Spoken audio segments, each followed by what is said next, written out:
Ya, baik rekan-rekan, pada video kali ini saya akan membahas mengenai simulasi I/O Auxil dan Arduino dengan HMI Highwell dan Proteus. Video ini saya buat untuk menjawab pertanyaan dari beberapa teman terkait dengan bagaimana menggunakan HMI Highwell untuk menghidupmatikan alat output digital seperti LED, relay, buzzer, dan lain-lain ya, melalui objek grafisnya.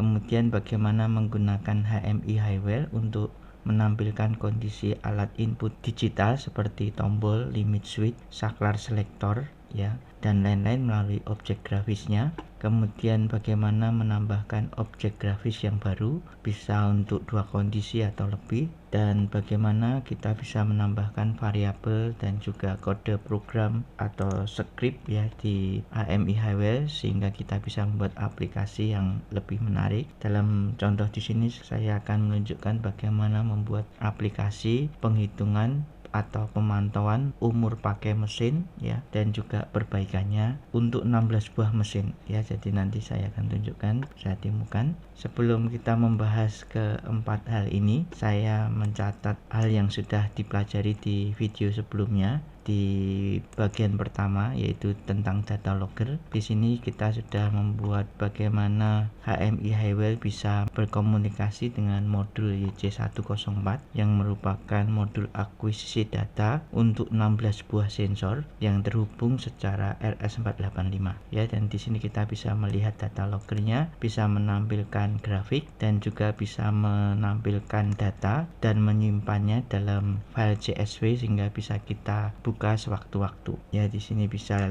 teman-teman lihat di video ini. Kemudian di bagian kedua kita membahas mengenai simulasi data logger. Ada 9 sensor yang saya simulasikan dengan Proteus. Jadi mengapa menggunakan simulasi di sini? Gratis ya tentu saja, dan tidak perlu membeli hardware ya, tidak ada biaya untuk hardware. Kita tidak takut rusak alatnya dan tidak perlu khawatir salah sambung. Dan mengapa kita menggunakan HMI Highwell? Di sini saya menunjukkan bahwa ya kita menggunakan karena gratis softwarenya, tidak ada pemrograman yang rumit ya. Saya pikir cukup sederhana dan pengaturannya mudah ya. Jadi dengan membuat tampilan-tampilan yang menarik ya, karena itu kelebihan dari HMI, kita bisa membuat aplikasi yang lebih bisa dipahami ya dengan adanya tampilan-tampilan yang lebih jelas ya dan lebih menarik. Di sini kita langsung saja download filenya, ada di bagian bawah. Silahkan teman-teman mendownload file ini dan nanti akan bisa kita gunakan file ini untuk teman-teman pelajari. Di sini saya sudah mendownload dan kita bisa membuka filenya ya, diekstrak dulu. Ada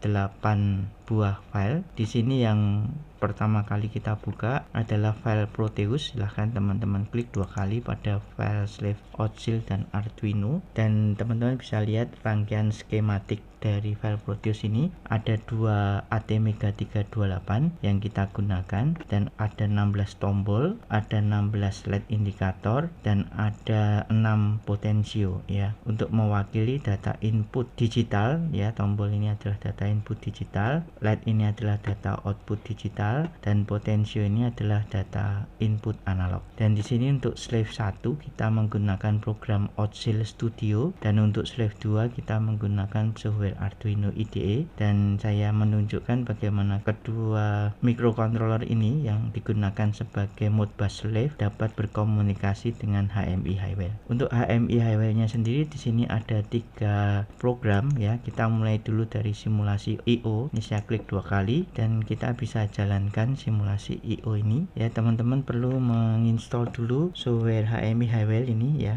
yang bisa kita unduh secara gratis, dan ini tinggal diklik pada tombol online simulation. Bedanya online simulation dan offline simulation adalah kalau teman-teman menggunakan variabel eksternal maka silahkan menggunakan online ya, tapi kalau variabelnya hanya internal di dalam software ini saja maka silahkan bisa menggunakan offline simulation ya. Di sini bisa kita lihat, di sini ada external variable, maka ini menggunakan online simulation ya. Ini saya tekan tombol online simulation.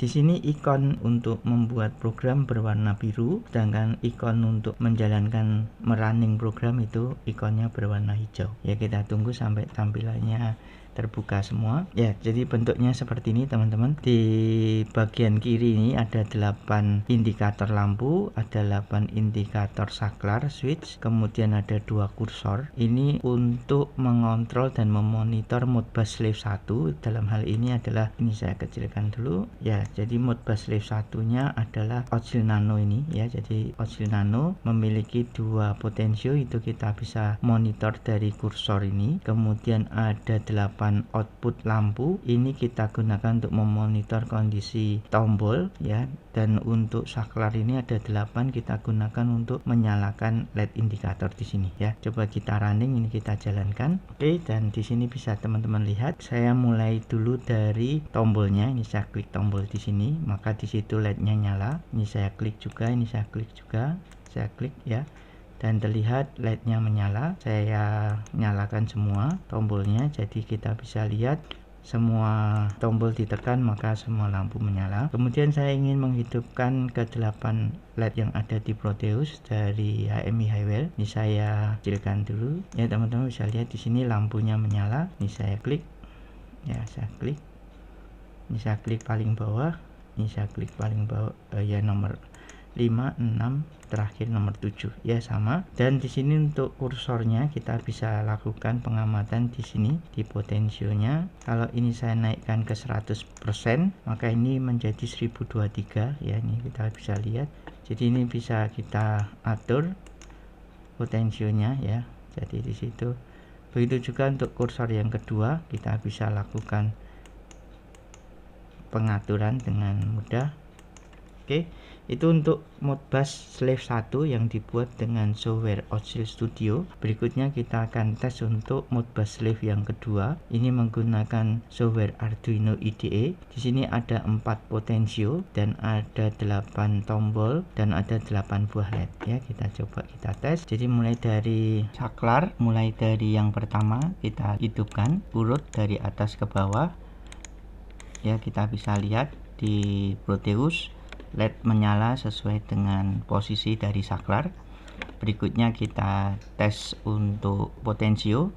Di sini kita lihat potensionya ada 4 dan kita menggunakan kursor. Dan untuk yang pertama ini 10%, yaitu 102. Kita coba maksimumkan ke 100% atau 1023 di kursornya.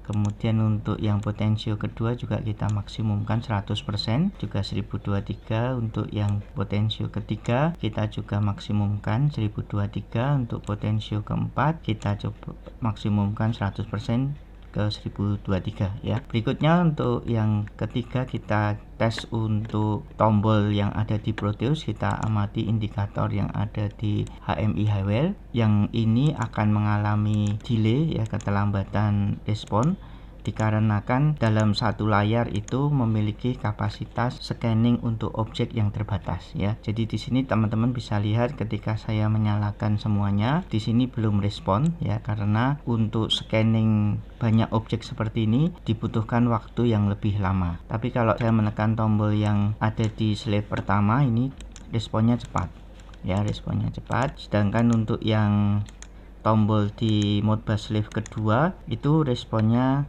menjadi sangat lambat ya. Jadi kalau saya off-kan kembali, ini merespon tetapi terlalu lama. Untuk solusinya, cara mengatasinya, kita menambahkan satu layar, kita pindahkan khusus untuk yang indikator bit lamp ini ya, dengan objek bit lamp supaya responnya menjadi lebih cepat ya. Jadi caranya itu coba ini saya tunjukkan. Ini saya close dulu. Di halaman project profile ya, kita klik 2 kali pada bagian display untuk menambahkan display. Kita biarkan saja namanya display 1, kita klik OK ya. Kemudian kita buka lagi display yang utama, kita kopikan di bagian ini, kita cut, edit cut, kemudian kita tempatkan di display 1 seperti ini ya. Kemudian agar bisa berpindah dari display utama ke display 1, kita tambahkan tombol yang ada di functional component. Kita ambil picture operation button ini, kemudian kita ubah fungsinya menjadi jump to the next display ya, seperti ini. Jadi ini akan berpindah ke display 1. Kemudian agar dari display 1 bisa berpindah ke main display, kita ambil juga picture operation button, kita ubah menjadi jump to previous display. Oke, kita jalankan online simulationnya. Ya, seperti ini. Kita coba lihat hasil simulasinya. Kita jalankan lagi Proteusnya. Kita cek apakah responnya menjadi lebih cepat. Ya, seperti ini. Coba kita cek dulu untuk yang switch yang ada di Modbus 1.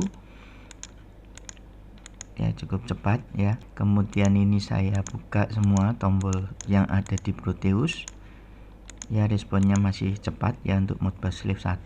Kemudian untuk potensionya ini saya rubah nilainya ya, jadi teman-teman bisa lihat responnya masih cukup cepat. Kemudian kita lihat di display yang di Modbus Sleeve 2 ini ya, kita coba cek apakah LED-nya akan menyala dengan cepat.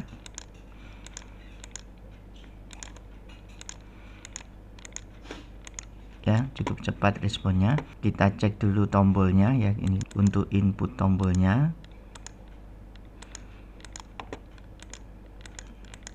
Ya, responnya lebih baik daripada yang sebelumnya dalam satu layar. Dengan membuat menjadi dua layar ini, respon untuk tombol menjadi lebih baik ya. Nah, seperti itu. Oke, berikutnya untuk yang potensio ya, kita cek potensionya apakah responnya menjadi lebih baik. Nah, di potensio ini ternyata responnya jadi lebih lambat ya. Kita bisa lihat di sini, ini malah menjadi lebih lambat ya. Oke, maka solusinya kembali kita tambahkan layar lagi ya. Maka ini kita pindahkan, kita tambahkan satu layar lagi khusus untuk potensio ya. Ini saya stop dulu, ini juga saya stop. Kemudian kita buat lagi displaynya ya, kita add display dari sini, bisa dari project profile bisa ya, kita klik add display, biarkan namanya display 2, kita klik OK. Kemudian di display 2 ini kita kopikan, kita cut dari kursor ini ya, dari objek kursor kita edit cut, kemudian kita kopikan di sini seperti ini ya. Kemudian kita ambil operation button untuk bisa berpindah ke display yang sebelumnya ya, jump to previous display, kita klik OK. Ini kita copy, kita tempatkan di sini. Untuk yang di bagian kedua ini jump to previous display, yang atas kita ganti jump to next display ya, jump to the next display, klik OK. Oke, seperti ini teman-teman, kita coba jalankan. Ya, kita ulangi kembali respon yang di main display ya, kita coba ulangi. Ya, kita tekan tombol switch yang untuk menyalakan bit lamp ini ya, kita lihat hasilnya apakah lebih cepat. Ya, kemudian untuk tombol yang ada di sini, kita saklar yang ada di HMI Highwell kita tekan. Kemudian untuk potensionya ya, kita bisa lihat responnya cukup cepat. Berikutnya untuk tombol untuk switch yang ada di HMI Highwell ini ya, ini juga cukup cepat responnya. Kemudian kita pindah ke tombol yang Proteus ini ya, diterima oleh bit lamp. Kita bisa lihat responnya cukup cepat juga ya. Kemudian kita pindah ke kursor ya, di sini kita bisa lihat responnya cukup cepat ya. Jadi kalau ini saya rubah ke maksimum semua, teman-teman bisa lihat.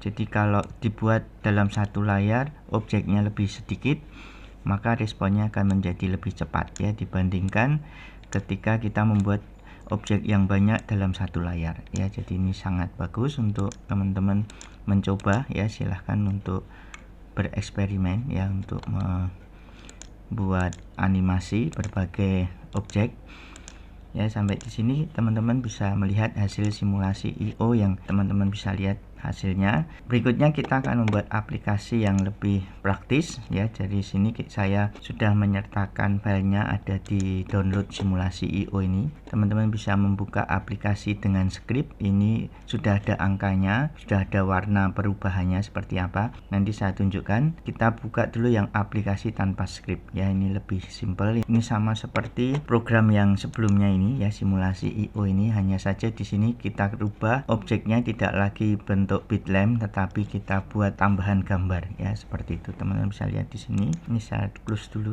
Saya mau coba untuk yang kedua. Ya, seperti ini teman-teman. Untuk yang umur pakai mesin, kita klik online simulationnya. Ya, jadi di sini ada objek baru berupa gambar ya, teman-teman bisa lihat di sini. Ini dibuat dengan cara memasukkan dua gambar dengan tombol import group yang ada di shape library. Nanti saya akan tunjukkan caranya. Kita coba dulu simulasinya dengan Proteus. Jadi di Proteus rangkaiannya sama, tidak dirubah ya. Ini hanya menunjukkan I/O saja. Ini saya klik run simulationnya ya. Jadi teman-teman bisa lihat di sini kita bisa menghidupkan tombol di sini untuk menyalakan. Ya, jadi anggap saja bahwa mesin atau alatnya ada 16. Di sini yang tampilan pertama ada 8 mesin. Saya klik di sini menjadi 8 mesin kedua ya, 8 mesin berikutnya ya. Jadi ada 16 mesin 16. Kemudian selain bisa menampilkan dalam bentuk gambar, saya juga memberikan tabel data seperti ini ya, untuk keperluan penyimpanan data ya. Kita bisa gunakan objek history data report table ya untuk menyimpan data seperti ini. Oke, saya tunjukkan dulu simulasinya. Jadi di sini kalau saya menekan tombol on off di sini, LED menyala ya. Di sini mesin juga menyala di sini seperti itu. Ya, jadi di sini gambarnya berwarna hijau ketika saya tekan. Kalau tidak saya tekan warnanya abu-abu. Ini saya tekan seperti itu. Ya, menyala. Kemudian di sini alarm menyala. Ini saya bisa matikan dari sini ya. Jadi di sini LED-nya mati. Ini juga saya matikan LED-nya. Ini saya matikan LED-nya seperti itu. View ya, ini saya S6 mati. Oke, berikutnya ini saya matikan yang di sini. Ini S3-nya saya matikan, S4 saya matikan. Ya, seperti itu. Ini harusnya mati. Kemudian S7, S8 ya, seperti itu ya. Ini harusnya mati, ini harusnya mati. Oke, berikutnya potensionya ada di sini. Saya menunjukkan batasnya 686, mungkin ini saya ganti. Jadi potensio di sini saya gunakan sebagai batas level umur pemakaian yang baik gitu ya. Jadi kalau sebelum mencapai batas level itu umur pemakaiannya masih belum dikatakan baik gitu ya, tapi setelah melewati batas yang diatur oleh potensio ini, maka kinerja mesin itu sudah bisa dikatakan baik. Sedangkan untuk yang warna merah ini ya, potensio warna merah ini digunakan untuk menentukan batas ambang perbaikan yang sangat lama gitu ya. Jadi kalau sebelum waktu tertentu perbaikannya masih belum dikatakan lama gitu ya, tapi begitu sudah melewati batas ini maka perbaikan dikatakan cukup lama gitu ya. Jadi ini menjadi batas ambang untuk nilai waktu. Ini nilai waktu belum ditampilkan karena belum diberi script ya, belum ada tambahan kode program. Jadi nanti di aplikasi dengan script akan ada penambahan kode program agar bisa melakukan penghitungan waktu umur. Oke, kita klik di sini. Kita coba juga yang ini Modbus Lift kedua. Di sini bedanya dengan Modbus Lift pertama. Modbus Lift pertama hanya memiliki 2 potensio, sedangkan untuk Modbus Lift kedua memiliki 4 potensio. Jadi ini saya buat tingkatannya menjadi 2. Jadi untuk yang potensio pertama dan kedua ini khusus untuk membatasi umur perbaikan, sedangkan yang potensio 3 dan 4 ini untuk membatasi umur pemakaian ya. Jadi semakin lama pemakaiannya tingkatannya, kalau yang di sini mungkin tingkatannya hanya 100 gitu ya, tingkatan yang kedua menjadi 200, maka dikatakan ini sangat baik gitu ya. Kalau yang ini cukup baik ya. Begitu juga dengan umur perbaikan gitu ya. Kalau umur perbaikannya singkat itu masih dikatakan baik. Kalau sudah lebih dari batas yang tingkat 2 maka sangat kurang gitu ya. Jadi ini penilaian kinerja untuk umur pemakaian dan umur perbaikan. Oke, ini saya coba simulasikan ya seperti ini. Coba saya tes untuk Modbus Lift keduanya. Ini kalau saya, ini alarmnya nyala semua. Ini coba saya matikan alarmnya. Ini saya matikan. responnya cukup cepat juga ya, jadi dengan membagi menjadi 2 layar responnya walaupun masih beberapa detik gitu ya, tetapi masih dikatakan bisa respon dengan baik. Oke, berikutnya saya coba nyalakan alatnya. Ini saya hidupkan ya seperti itu, maka LED di sini menyala. Ini belum saya hidupkan seperti itu. Oke, semua menyala sekarang. Kemudian untuk potensionya, untuk membuat batas sambang, ini juga saya hidupkan ya seperti ini. Jadi kita bisa atur batas sambangnya, ini kita buat ini bertingkat gitu ya. Ini 100, coba ini 100 itu 10% kurang ya. Nah ini 113, 82, nah 10, ini 102 harusnya. Kemudian ini menjadi 20% karena tingkatannya lebih tinggi. Nah ini 102, ini 205. oke. Begitu juga untuk yang umur pemakaian, ini potensio ketiga, ini saya buat 10% juga.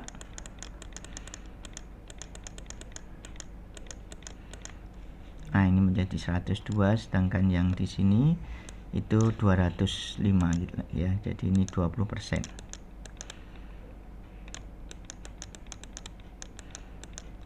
Oke, seperti itu. Ini 205. Oke.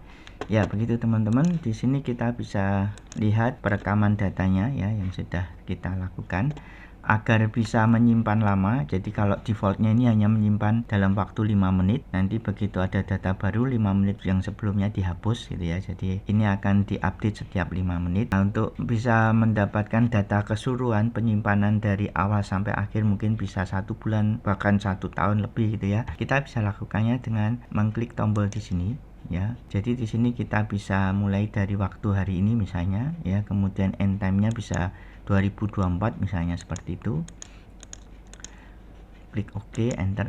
Ini bisa 1 tahun ya, dan seterusnya kita. Ya ini masalahnya adalah memori ya. Kalau memakai komputer memorinya oke, tetapi kalau memakai HMI Highwell perlu mungkin kita tambahkan memori ya, kalau memang butuh waktu yang sangat lama. Oke, kita klik close saja. Kita buat ininya tetap 2023 supaya tidak kelamaan. Dan ini tanggalnya 15 seperti itu ya. Ini bulan ya, ini tanggal ya, seperti itu. Tidak kita klik confirm, maka ini akan menyimpan selama 1 hari ya, 24 jam. Oke, kita sekarang beralih ke umur pemakaian mesin ya, aplikasi dengan script ya. Kita coba buka yang aplikasi dengan script. Untuk yang aplikasi dengan script ini kita sudah menambahkan angka ya, angka waktu supaya lebih jelas. Jadi di sini sama menggunakan 4 display ya, dan kita coba jalankan. Ya, di sini sudah ada angka ya yang akan bertambah setiap 5 detik. Kenapa 5 detik? Karena script yang saya buat kalau terlalu cepat itu akan menghambat yang lain ya. Jadi scanningnya terlalu banyak, maka prosesnya akan delay cukup lama ya. Maka supaya tidak terlalu banyak delay, saya buat scanning setiap 5 detik. Oke, seperti itu. Nah, ini kalau saya jalankan. Jadi di sini ceritanya tombol-tombol di sini akan menyalakan alat. Begitu tombol di Proteus ditekan itu terjadi error ya. Kalau error maka akan mematikan mesinnya. Ini kalau saya tekan maka di sini terjadi error, ini mesinnya akan mati. Ya, seperti itu. Begitu juga yang di sini, kalau saya tekan tombol di sini, ini mesinnya akan mati, mesin kedua. Ya, begitu seterusnya ya. Jadi ini menunjukkan terjadi suatu gangguan ya yang akan mematikan mesin. Ketika terjadi gangguan error ini, maka terjadi penghitungan umur perbaikan. Jadi umur perbaikannya akan bertambah seiring dengan perbaikan diperbaiki ya, selesai perbaikan ya. Ini semua mati mesinnya, kita buat agar perbaikannya selesai. Ini kita bisa off kan alarmnya. Dan di sini untuk menjalankan mesin kembali kita harus menekan tombol ini. Ini kita harus tekan tombolnya agar mesinnya hidup kembali. dan di sini angka pemakaian akan bertambah ya, 60, 65, 6 dan seterusnya. Jadi ini dalam satuan detik ya, teman-teman bisa mengubah menjadi satuan menit atau jam atau hari, bisa dengan memasukkan di kode programnya ya, seperti itu. Nah, ini batasnya 256. Ini saya buat agar batasnya 100 saja supaya cepat. Jadi nanti kalau batasnya sudah dilewati, maka nanti akan menghasilkan perubahan warna dari putih menjadi warna yang sesuai ya dengan batasnya ini. Jadi ini 10%, ini juga 10% saja untuk perbaikannya. Nah, seperti itu. Jadi kalau sudah melampaui angka 102, warnanya jadi hijau ya, seperti itu. Ini warnanya hijau, artinya ini bisa dikatakan umur pemakaiannya sudah memadai ya, seperti itu. Begitu pula kalau saya buat error, ini saya error, saya klik error,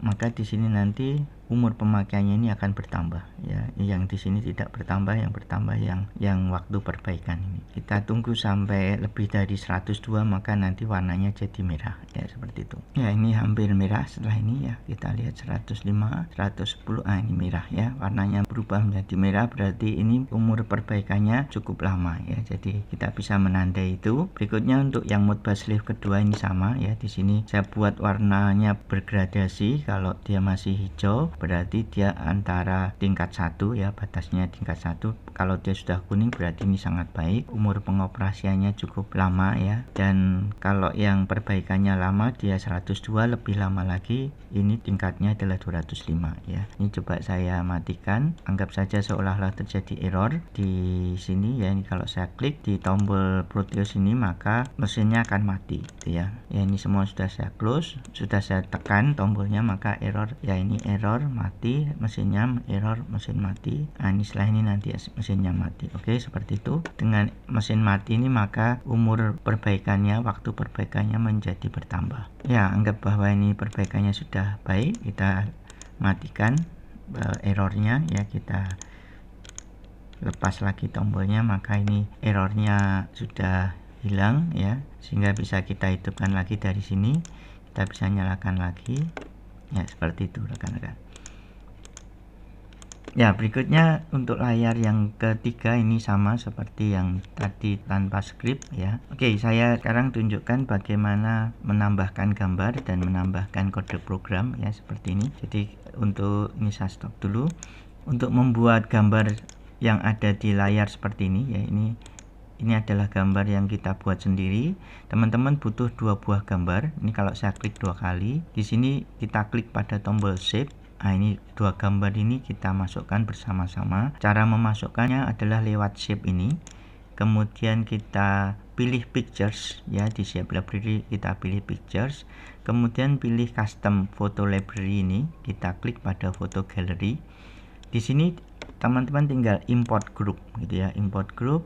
Silahkan mengambil gambar yang sudah teman-teman bikin ya. Misalnya kalau seperti tempat saya ini ada di sini misalnya. Di sini ada, terserah teman-teman buat 2 gambar atau mungkin bisa 3 gambar, 4 gambar ya, nanti akan menjadi integer data yang diperlukan kalau lebih dari 2 gambar. Kalau hanya 2 gambar kita bisa menggunakan tipe data suite, tapi kalau lebih dari 2 gambar kita harus menggunakan tipe data integer ya. Kita pakai tipe suite dulu ya, boolean dulu, maka kita masukkan 2 gambar dulu ya. Gambar ini kita bisa jadikan contoh. Nah, ini ada 2 gambar yang sudah saya buat, ini saya select bersama-sama, jadi kita butuh 2 gambar. Gambar ini kepilih, kita klik open, maka akan muncul di sini ya, import sukses. Kalau kita klik di sini di ikon ini, maka 2 gambar ini sudah bisa kita gunakan ya. Kalau kita select, maka nanti gambar ini akan muncul di sini. Nah, ini muncul di sini ya, ini bisa jadi 2 gambar. Jadi kalau saya jalankan, saya online simulation kan ya, nanti gambar ini akan bisa berubah mengikuti nilai yang diberikan ya. Kalau nilainya 0 dia warna merah, kalau 1 dia warnanya hitam. Kita coba klik.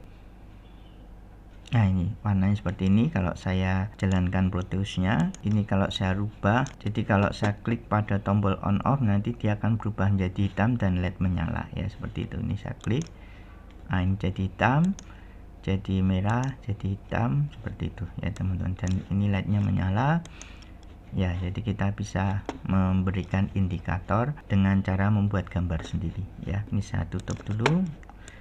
Oke, nah berikutnya bagaimana menambahkan script ya. Ini saya close dulu.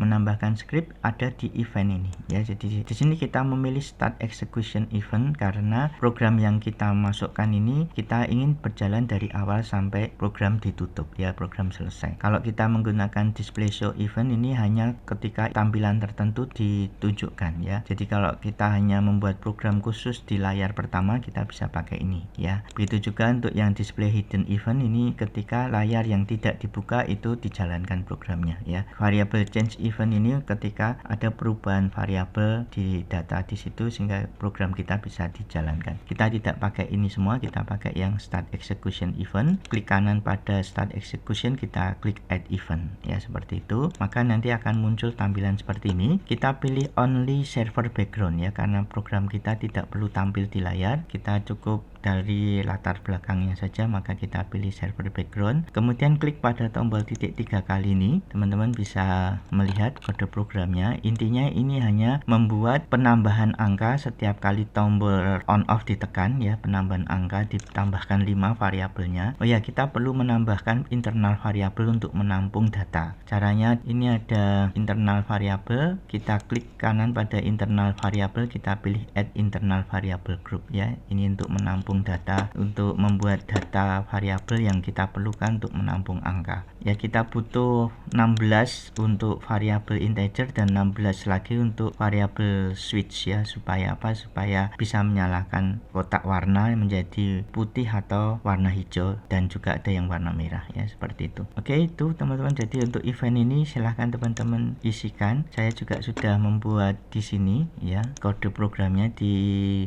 blog bermain hmiblogspot.com untuk yang bagian ketiga. Di sini kode programnya sudah saya tampilkan dan juga langkah-langkahnya juga sudah saya masukkan ya. Silahkan apabila masih belum jelas bisa menuliskan pertanyaan pada komentar. Terima kasih atas perhatiannya.